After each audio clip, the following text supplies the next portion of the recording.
একটা সাধারণ মাটির টব, কিন্তু যখন রং আর কল্পনা একসঙ্গে মিশে যায় তখন এটি একটা অনুভূতির প্রকাশ করে। এই অ্যাবস্ট্র্যাক্ট ডিজাইনের কোনো একটা নির্দিষ্ট অর্থ নেই কিন্তু, কারণ শিল্পের সবচেয়ে সুন্দর দিক হলো প্রত্যেকে এর মধ্যে নিজের মতো করে একটা গল্প খুঁজে নিতে পারে। যেমন ধরুন, আমার কাছে এই নীল বৃত্তটা অসীম আকাশ, স্বপ্নের প্রতীক। কালো পাতাগুলো জীবনের প্রতিটি নতুন শুরুর কথা বলে।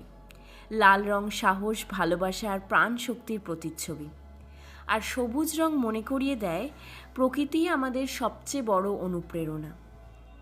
এই পুরো পেন্টিংটাই কিন্তু আমি নিজের হাতে করেছি, শুধু একটা টব সাজাবো বলে নয়, বরং একটা অনুভূতিকে রঙে ফুটিয়ে তোলার জন্য। বলুন তো, আপনি এই ছবির মধ্যে কি দেখতে পাচ্ছেন? কোন গল্প লুকিয়ে আছে আপনার কাছে? আপনার অনুভূতিটা কমেন্টে জানাতে কিন্তু ভুলবেন না। আর এই গাছটা লাগিয়ে টবের সৌন্দর্যটা বহুগুণ বেড়ে গেছে। আবার অন্য কোনো ভিডিওতে দেখা হবে। ভালো থাকবেন সবাই।